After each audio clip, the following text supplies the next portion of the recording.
Salut à tous, bienvenue à mon invité du jour, Cathy Rothman. Ben voilà, Cathy et Cathy. Voilà, bonjour Cathy. Ah ben voilà. On est ravis de vous accueillir. Moi aussi, je suis contente d'être venue. Et ben voilà, vous habitez Tel Aviv, Oui. Vous êtes en Israël depuis 11 ans, vous occupez aujourd'hui des fonctions, on va dire, de responsabilité sur la liste Yesh Atid, Oui, exact. voilà, de Tel Aviv. Oui. Et vous avez fait énormément de choses, donc on va essayer de dérouler un peu le fil de votre vie. Alors 11 ans en Israël, certes, mais vous étiez là lorsque vous étiez beaucoup plus jeune, en 1974. Qu'est-ce qui vous a poussé à venir à cette époque-là ? À cette époque-là, c'était du sionisme. J'étais dans les mouvements de jeunesse. J'étais à la Belgique. Shomer Hatzair en Belgique. Il faut préciser que vous venez de Belgique. Oui, Belgique. J'étais à Shomer Hatzair et à l'époque, les jeunes qui étaient à la Shomer Hatzair venaient en Israël. Et au kibbutz. Donc j'ai vécu au kibbutz pendant 6 mois, puis j'ai senti que C'est pas votre truc. si j'avais eu 4 vies, je serais restée au kibbutz toute ma vie, parce que j'adorais la vie communautaire, j'adorais le principe, mais j'avais d'autres projets, d'autres ambitions. Et j'ai fait une école de théâtre, Nissan Native à Tel Aviv. Donc vous avez changé un peu de voie, mais vous êtes trouvée quand même, vous êtes devenue vraiment comédienne, parce que Nissan Native, c'est une très grande école de théâtre. Exact. Je suis devenue comédienne. J'ai travaillé au Théâtre National, j'ai travaillé à la télévision scolaire israélienne et à l'époque j'ai joué dans un film qui était le premier film alors en noir et blanc qui était produit par la télévision israélienne. Jusqu'avant on importait les films des États-Unis et j'étais une Cendrillon juive, la première Cendrillon juive qui n'avait pas le droit d'être sale. Ça, je m'en souviendrai. C'était ça. Pas le droit d'avoir de suie sur la Cendrillon. Ah oui, c'était rigolo. D'accord. Donc, vous avez même travaillé à Abima. Vous avez même joué Molière en hébreu. Enfin, vous étiez parti pour avoir une carrière, on va dire ça comme ça. J'étais partie pour avoir une carrière. Mais sans doute qu'au fond de moi, j'ai dû sentir que ce n'était pas ça. Cela cumulé à des difficultés personnelles. À des difficultés personnelles suite à un divorce un peu tumultueux en Israël, qui n'est pas facile quand c'est la femme qui demande le divorce. Mmh. Et j'avais besoin de famille. À l'époque, il n'y avait pas d'email, il n'y avait pas de fax, il n'y avait même pas le téléphone. J'ai attendu 7 ans à l'époque pour avoir le téléphone, donc je n'avais pas ma famille, pas de parents. C'est difficile. Et c'était très difficile et j'ai besoin d'un cadre qui soutenait. Et je suis rentrée en Belgique. Et là, j'ai refait ma vie, j'ai eu des enfants. Et mon rêve sioniste était toujours là, toujours en moi. J'ai toujours voulu revenir. Mais ça a pris 25 ans. Alors, quand vous revenez en Belgique, vous ne faites plus de théâtre. Alors, je ne fais plus de théâtre. C'était plus du tout à propos. Peut-être que ça restait en vous, évidemment, parce que je pense que quand on est comédienne, c'est à vie, mais vous êtes lancée dans le business, on va dire ça comme ça.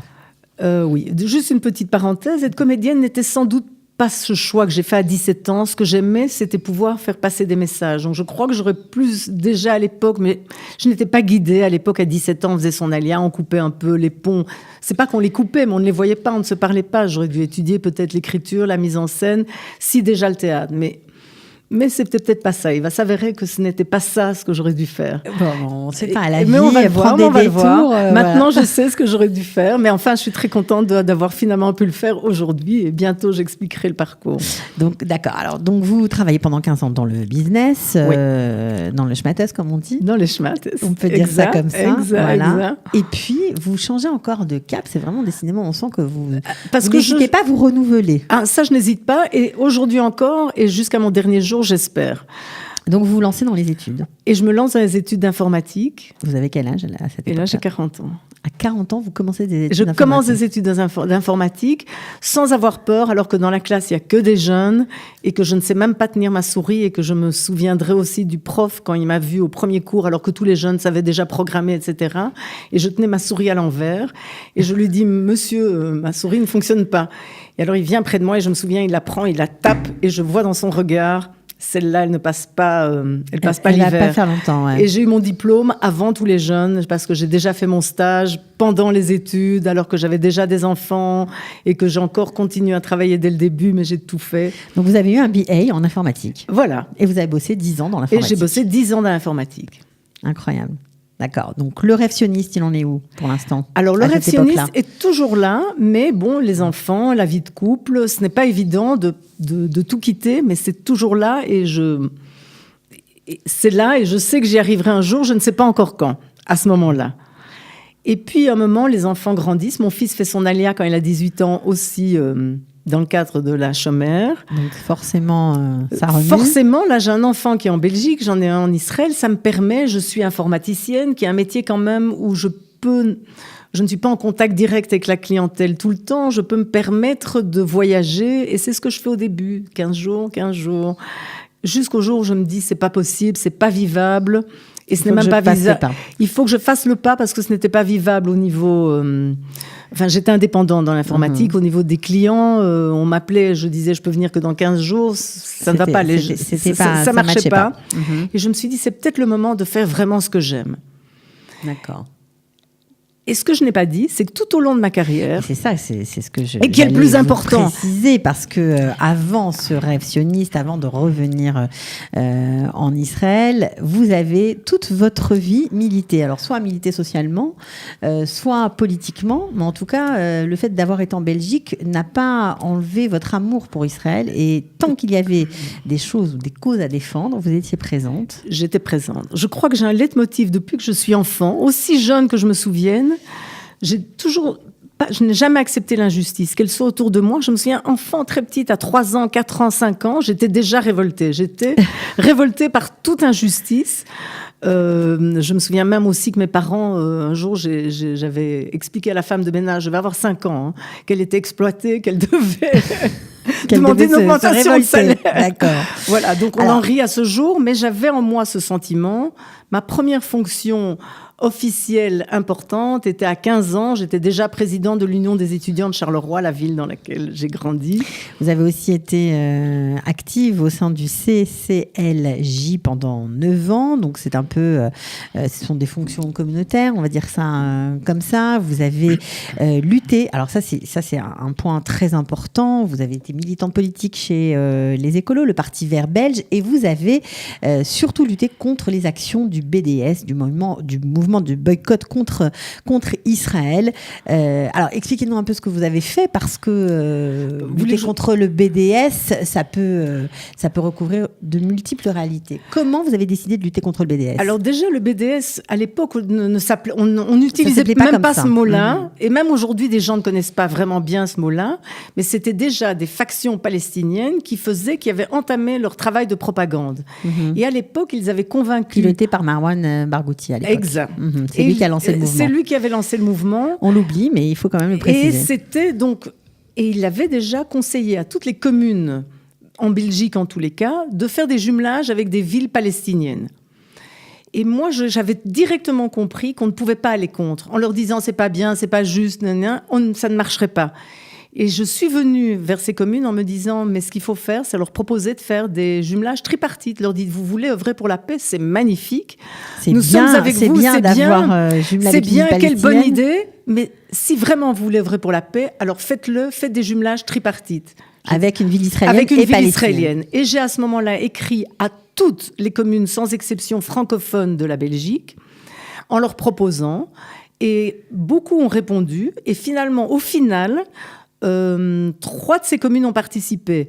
La commune d'Ixelles, en faisant un jumelage, j'ai oublié le nom, Zabadieh, je crois, le village de Zabadieh en Palestine, mais je risque de me tromper.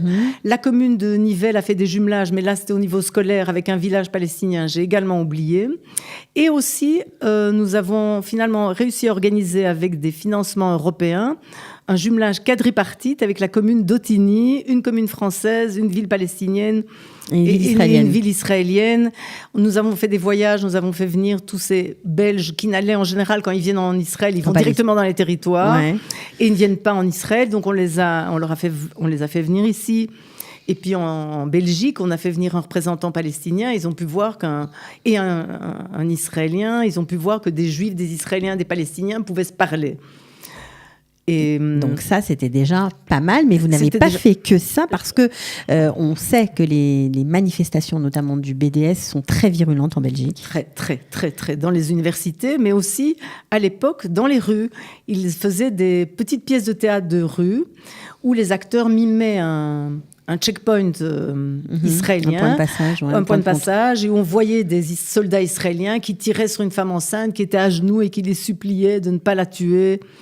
Et bien entendu, dès que j'ai vu ce genre de choses, parce que ça ne sert à rien de parler au public qui est influençable et qui peut croire. Oui, bien sûr. J'ai immédiatement organisé à l'époque une campagne par mail. À l'époque, il n'y avait pas encore les WhatsApp, dans toute la communauté juive, en leur disant, vous écrivez tous au maire de la ville, en lui disant que c'est scandaleux d'autoriser ce genre de manifestation. Et au final, je me suis adressée à lui directement. Plainte là, on n'a pas porté plainte, mais via une députée, on s'est adressé à lui et il a répondu officiellement, je dois avoir encore la lettre quelque part, que ce genre d'action serait dorénavant contrôlée.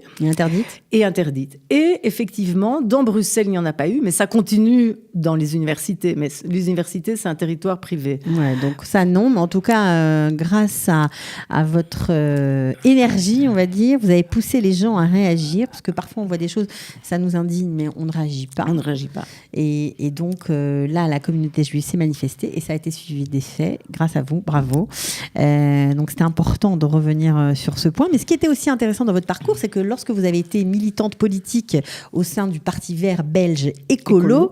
Vous avez quand même maintenu vos positions sionistes, mais ce n'était pas tout à fait de leur goût, on va dire ça comme ça. Ah oui, parce que moi, dans mon agenda personnel, comme on dit en hébreu, un agenda dans ma mission personnelle, c'est de rendre meilleur le monde. Alors l'écologie est très importante dans cela, donc je voulais absolument faire partie du mouvement écolo, mais quand ils m'ont obligée, alors que ça n'a rien à voir avec écolo, qui n'est pas un parti qui... puisque son identité, c'est être vert, mais il fallait prendre des positions. Ils étaient assez anti-israéliens quand même. Ils étaient très anti-israéliens et ils voulaient qu'on prenne des positions. Contre Israël. Contre Israël. Et ça, j'ai clairement refusé. Des positions politiques. Des positions politiques contre Israël, des déclarations. Et en tant que juive, condamnée, chaque fois qu'on pouvait, je me souviens même plus sur quel sujet c'était. Il y avait des mots d'ordre bien clairs. Ah, c'était bien clair. Et en tant que juive, en plus, ils insistaient, puisqu'en tant que juive, j'étais entre guillemets bien placée pour prendre des positions anti-israéliennes, et c'est ce qu'ils voulaient en fait. Et là, les juifs prennent des positions anti-israéliennes au sein de leur parti. Voilà. Et il y en a un autre qui a accepté d'ailleurs, et j'ai été le trouver. Je lui ai dit n'accepte pas. N'accepte pas. Il m'a dit écoute, je suis désolée, je suis d'accord avec toi, mais j'ai 2 discours. J'ai dit je suis désolée, moi j'en aurai qu'un. Et donc vous avez et j'ai quitté Écolo et je continuerai à n'avoir qu'un discours dans mon parcours parce que. Je veux militer pour un monde meilleur où on a un discours, on défend ses idées jusqu'au bout et où on est cohérent avec soi-même. On est un modèle aussi. Donc militer pour un monde meilleur tant qu'à faire en Israël. Tant qu'à faire en Israël. C'est ce que vous avez fait puisque finalement vous avez fait votre alia il y a 11 ans. Oui. Alors est-ce que vous avez tout de suite décidé de vous engager politiquement ? Oui. Parce que vous savez que c'est un conseil qu'on donne beaucoup aux Olim Hadashim, d'aller voir ce qui se passe, parce qu'Israël est un pays très politique, et d'aller voir ce qui se passe dans différents partis afin d'abord de faire du lien social, de parler l'hébreu, d'être au courant de ce qui se passe dans la société israélienne. Et au moins pouvoir voter en connaissance de cause. Aussi. Si pas toujours s'impliquer. Moi, je savais que je voulais m'impliquer puisque je me suis toujours impliquée, et c'était le moment ou jamais de me rapprocher et de donner plus de temps. Jusqu'à ce jour, j'ai toujours milité, mais je donnais moins de temps puisque j'avais quand même une carrière professionnelle, des enfants élevés. Donc là, tout ça, c'était fini. Les enfants étaient grands, j'avais encore une carrière professionnelle, mais disons, je pouvais me permettre de donner plus de temps au militantisme. Et je suis arrivée, et je suis quelqu'un de centre. Je suis quelqu'un de centre, philosophiquement de centre. Alors, ça veut dire quoi ? Pour moi, le centre n'est pas un endroit coincé entre la gauche et la droite, comme tout le monde le croit. Pour moi, c'est quelque chose de puissant et de très fort qui reprend toutes les bonnes valeurs de la gauche et toutes les bonnes valeurs de la droite. À gauche, elles sont sociales. À droite, elles sont plutôt sécuritaires, surtout en Israël. Mm-hmm. Et on fait un mix des deux, quoi. On fait un mix des deux, mais aussi on a un rôle, je dirais qu'un parti du centre, pour moi, politiquement, n'est... Je vais le comparer à une thérapie de couple. Un thérapeute de couple, il doit souvent trouver le moyen de faire communiquer parfaitement des gens qui passent apparemment une grave crise. Mmh. Et des gens qui ne pensent pas la même chose. Et des gens qui ne pensent pas la même chose. Et donc, je pense qu'un parti de centre a un rôle beaucoup plus difficile. C'est plus facile d'être à droite et de dire « moi, je défends ces idées-là », d'être à gauche, je défends ces idées-là. Non, là, on est au centre et on doit tenter de représenter le plus grand nombre de gens. Donc, je suis philosophiquement au centre. Alors, vous parlez de votre engagement politique, certes, mais lorsque vous êtes arrivé, avant de vous jeter à corps et âme dans ce parti, vous avez quand même laissé la part belle à votre créativité et vous avez écrit un livre. Oui.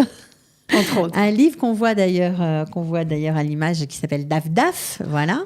Très mignon, un livre qui parle d'identité, un petit livre qui ne sait pas lire. Alors c'était quoi? C'était vos difficultés par rapport à l'hébreu que vous avez transcrit dans ce bouquin? Non, c'était peut-être. En fait, c'est seulement après avoir écrit, et même longtemps après, je me suis dit, mais finalement, ce livre, c'est mon parcours. C'est un parcours d'abord de quelqu'un qui arrive, qui change de pays, qui doit apprendre l'hébreu, qui doit apprendre à le lire, à l'écrire. Mais c'est surtout un parcours identitaire. C'est un petit livre qui ne sait pas lire.